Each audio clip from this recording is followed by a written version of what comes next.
Hi అండి, నేను మీ Shanti. Welcome back to my channel Shanti's vlogs. ఈరోజు వీడియోలో లంచ్లోకైనా లంచ్ బాక్స్లోకైనా మంచి టేస్టీగా ఫుల్ ఫైబర్తో నిండిన మంచి రైస్ రెసిపీని చూపించబోతున్నాను. ఎప్పుడు చేసుకునే పుదీనా రైస్, కొత్తిమీర రైస్ కాకుండా ఇలా బీర పొట్టుతో హెల్దీగా రైస్ చేసి పెట్టారంటే ఇంట్లో వాళ్ళందరూ ఈ రైస్ ఎలా చేసావు, దేంతో చేసావు అని అడక్కమన్నారు. అంత రుచిగా ఉంటుంది. అస్సలు మనం బీర పొట్టుతో చేసామని కూడా తెలియదు. ఈ బీర పొట్టులో ఎన్నో ఆరోగ్య ప్రయోజనాలు ఉన్నాయి. రోగ నిరోధక శక్తి పెంచడానికి, ఐరన్ సమృద్ధిగా ఉండి బరువు తగ్గటానికి, జీర్ణక్రియకి, చర్మానికి, ఆరోగ్యానికి ఎంతో ఉపయోగపడుతుందండి. మరి ఇంకెందుకన్నా ఆలస్యం, బీరపొడితో ఎలా రైస్ చేయాలో చూసేద్దామా? వీడియోలోకి వెళ్లే ముందుగా నా వీడియోని లైక్ చేయండి, షేర్ చేయండి, సబ్స్క్రైబ్ చేయటం మర్చిపోకండి. ముందుగా ఈ రైస్ కోసం బియ్యాన్ని నానబెట్టుకోవాలి. ఒక బౌల్ తీసుకొని ఆ బౌల్లోకి నేను ఇక్కడ బాస్మతి రైస్ తీసుకుంటున్నాను. మీరు కావాలంటే మామూలు రైస్ అయినా యూస్ చేసుకోవచ్చు. ఇలా ఈ గ్లాస్తో నేను ఇక్కడ 2 గ్లాసుల బాస్మతి రైస్ వేసుకున్నాను. రైస్ వేసేసుకున్నాక 2-3 సార్లు శుభ్రంగా కడిగేసి మునిగేంత వరకు నీళ్లు పోసేసుకొని కనీసం ఒక పావు గంట నానబెట్టుకోవాలి. తర్వాత స్టవ్ మీద ఒక వెడల్పాటి గిన్నెలో 30 వంతు దాకా ఇలా నీళ్ళని పోసేసుకొని ఇప్పుడు ఈ నీళ్ళలో ఒక స్పూన్ ఆయిల్, అలానే హాఫ్ నిమ్మ చెక్కను తీసేసుకొని ఆ నిమ్మరసాన్ని కూడా పిండేసుకోవాలి. నిమ్మరసం వేయడం వల్ల మనకి రైస్ అనేది పొడిపుల్లాడుతూ తెల్లగా వస్తుంది. ఇప్పుడు నిమ్మరసం పిండేశాక ఈ నీళ్ళని ఈ విధంగా బాగా మరగనివ్వాలి. నీళ్లు మరుగుతూ ఉన్నప్పుడే మనం పావు గంట పాటు నానబెట్టుకున్న బాస్మతి రైస్ మొత్తం ఈ నీళ్ళల్లో వేసేసుకోవాలి. నేను బాస్మతి రైస్ తీసుకుంటున్నాను కాబట్టి ఇలా నీళ్ళల్లో ఉడికించి తీసుకుంటున్నాను. మీరు కావాలంటే ఉడికించిన అన్నం అయినా వేసేసుకోవచ్చు. ఇలా రైస్ మొత్తం వేసేసుకున్నాక ఇప్పుడు ఈ రైస్ అంతా కూడా ఒకసారి బాగా మిక్స్ చేసేసుకోవాలి. రైస్ అంతా బాగా కలిపేసేసుకున్నాక ఇప్పుడు ఇందులో పావు టీ స్పూన్ ఉప్పు వేసేసుకొని ఇప్పుడు ఈ రైస్ని 90% వరకు ఉడికించుకోవాలి. మధ్య మధ్యలో కలుపుకుంటూ ఉడికిందో లేదో చెక్ చేసుకుంటూ ఉండాలి. నాకైతే చేత్తో పట్టుకుంటే మెత్తగా ఉడికిపోయిందండి. ఒక 90% దాకా ఉడికింది. ఇలా ఉడికిన తర్వాత ఇప్పుడు స్టవ్ ఆఫ్ చేసేసుకొని ఇప్పుడు ఈ రైస్ అంతా కూడా ఒక నెట్లో వేసేసుకోవాలి. ఇందులో ఎక్సెస్ వాటర్ అంతా మనం పారబోసేసుకోవాలి. ఇందులో ఎక్సెస్ వాటర్ అంతా పోయాక చూడండి రైస్ కూడా చక్కగా పొడిపొడిలాడుతూ వచ్చింది. ఇప్పుడు ఈ రైస్ని పక్కన పెట్టేసేసుకొని ఇప్పుడు ఇందులోకి నేను ఇక్కడ 1/2 కేజీ బీరకాయలు తీసుకున్నాను. ఇలా 1/2 కేజీ బీరకాయలు తీసేసుకొని పైనున్న చెక్కంతా తీసేసుకోవాలి.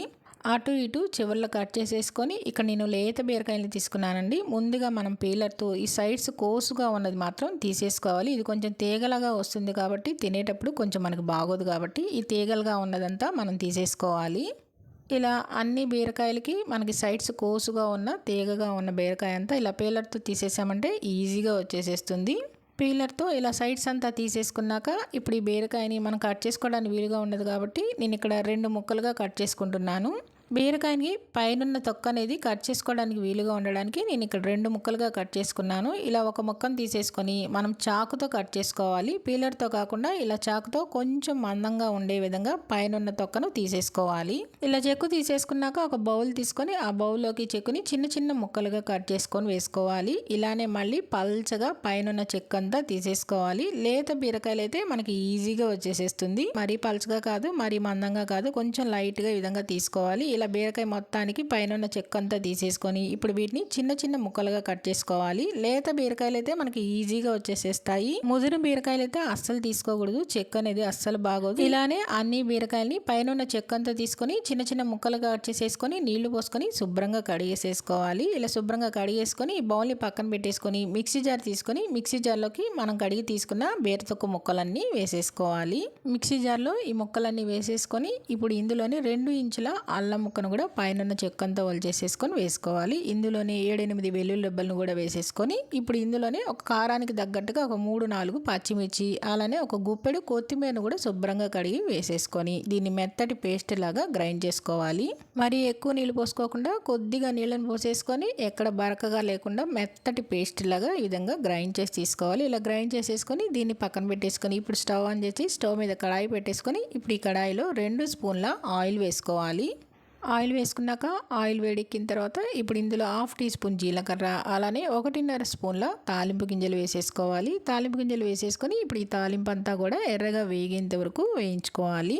తాలింపు అంతా ఇలా ఎర్రగా వేగిన తర్వాత ఇప్పుడు ఇందులో ఒక 10-15 నుంచి జీడిపప్పు పలుకులు వేసుకోవాలి. ఇవి కూడా వేసేసుకొని ఇప్పుడు ఇందులో కొద్దిగా కరివేపాకు వేసేసుకొని కరివేపాకు, జీడిపప్పు కూడా కొంచెం ఎర్రగా వేగేంత వరకు వేయించుకోవాలి. జీడిపప్పు ఇష్టం లేని వాళ్ళైతే స్కిప్ చేసేసుకోవచ్చు, నేనైతే వేసుకుంటున్నాను. జీడిపప్పు కూడా ఇలా ఎర్రగా వేగేంత వరకు వేయించేసేసుకొని ఇప్పుడు ఇందులో మనం ముందే గ్రైండ్ చేసి పెట్టుకున్న బీరపొట్టు పేస్ట్ అంతా వేసేసుకోవాలి. బీరపొట్టు పేస్ట్ వేసేసుకొని ఇప్పుడు ఈ తాలింపులో ఈ పేస్ట్ అంతా కూడా బాగా మిక్స్ అయ్యేలాగా కలిపేసేసుకొని ఇప్పుడు దీని మీద మూత పెట్టేసేసుకొని ఇందులో ఉన్న పచ్చిదనం అంతా తగ్గి ఆయిల్ అంతా సపరేట్ అయ్యేంత వరకు ఉడికించుకోవాలి.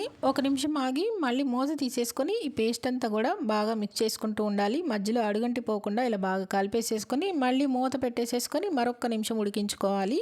1 నిమిషం ఉడికిన తర్వాత మూత తీసుకొని మరొకసారి బీరపొట్టు అంతా బాగా కలుపుకోవాలి. బీరపొట్టు కూడా చాలా చక్కగా మెత్తగా ఉడికిపోయిందండి. ఇలా కలిపేసేసుకొని ఇప్పుడు ఇందులో 1/2 టీ స్పూన్ పసుపు, రుచికి సరిపడినంత ఉప్పు, అలానే 1/2 టీ స్పూన్ కారం కూడా వేసేసుకొని మనం వేసుకున్న ఉప్పు కారం అంతా కూడా బాగా మిక్స్ చేసేసుకోవాలి.